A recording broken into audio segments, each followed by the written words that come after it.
Detail చూస్తే ఒక్క తోట కూడా పేల్చకుండానే పాకిస్తాన్కు భారత్ చుక్కలు చూపిస్తోంది. 3 చర్యలతో పాక్ 3 చెరువుల నీళ్లు తాగుతోంది.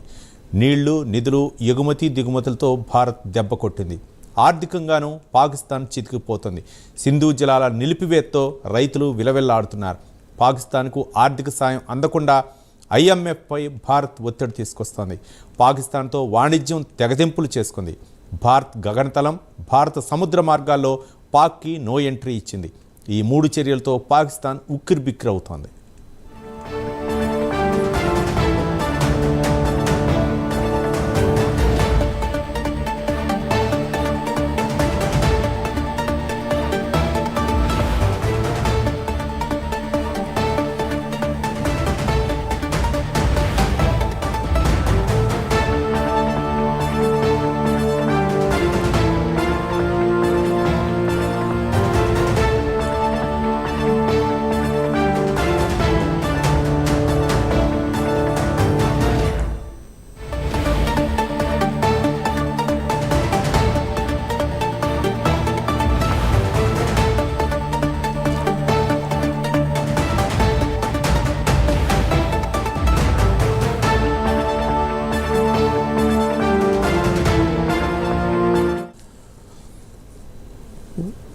ఒక్క తోట కూడా పేల్చకుండానే పాకిస్తాన్కు భారత్ చుక్కలు చూపిస్తోంది. 3 చర్యలతో పాక్కు 3 చెరువుల నీళ్లు తాగుతుంది. నీళ్లు, నిధులు, ఎగుమతి దిగుమతులతో భారత్ దెబ్బ కొట్టింది. ఆర్థికంగానూ పాకిస్తాన్ చితికిపోతుంది. సింధు జలాల నిలిపివేతతో రైతులు విలవిల్లాడిపోతున్నారు. పాకిస్తాన్కు ఆర్థిక సాయం అందకుండా IMFపై భారత్ ఒత్తిడి తీసుకొస్తోంది.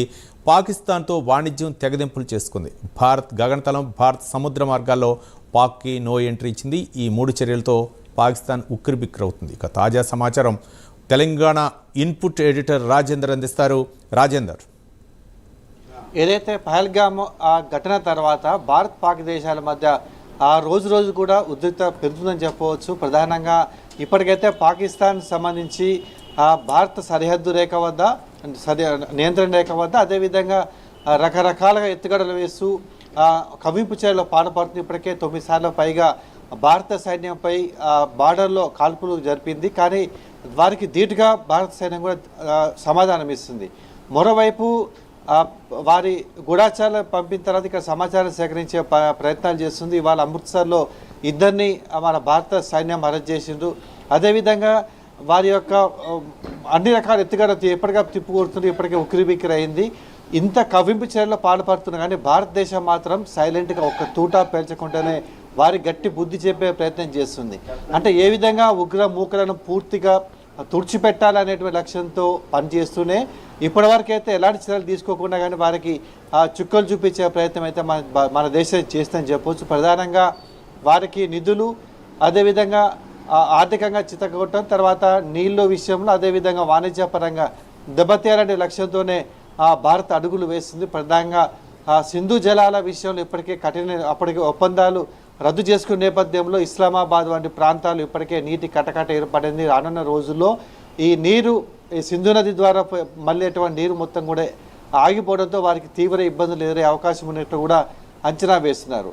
మరోవైపు ఆర్థికంగా చూసినట్లయితే వారికి ఆర్థిక మూలాలు దెబ్బతీయాలి అనేటువంటి లక్ష్యంతో ఇప్పుడు ఉన్న నేపథ్యంలోనే అంతర్జాతీయ ద్రవ్యనిధిపై ఒత్తిడి తెస్తుంది. ఎందుకంటే అంతర్జాతీయ నిధి నుంచి వచ్చేటువంటి నిధులు మొత్తం కూడా దేశ అభివృద్ధికి కాకుండా ఉగ్రవాదులకు సపోర్ట్ చేసి వారికి మళ్లిస్తుంది, వారిని పెంచి పోషిస్తుంది అనేటువంటి ఒక ఆరోపణలతో మన భారత ప్రభుత్వం పూర్తి ఆధారాలతో అంతర్జాతీయ ద్రవ్యనిధి ముందు పెట్టిన నేపథ్యంలో వారికి నిధులు రాకుండా అడ్డుకునే ప్రయత్నం ఇప్పటికే ప్రారంభించింది.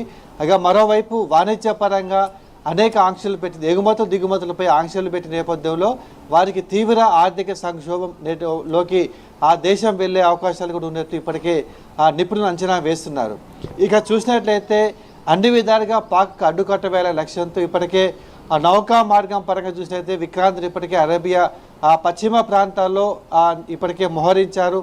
మరోవైపు భారతదేశానికి సంబంధించిన నౌకలు పాకిస్తాన్ వారికి ఆ ఏరియాలో పోకుండా, అదేవిధంగా పాకిస్తాన్ జెండాతో కూడినటువంటి నౌకలు మన పోర్ట్లోకి రాకుండా ఇప్పటికే ఆంక్షలు విధించారు. తక్షణమే అమల్లోకి వస్తాయని చెప్పేసి ఇప్పటికే ప్రకటించిన నేపథ్యంలో వారికి తీవ్ర ఇబ్బందులు ఎదురవుతున్నాయి.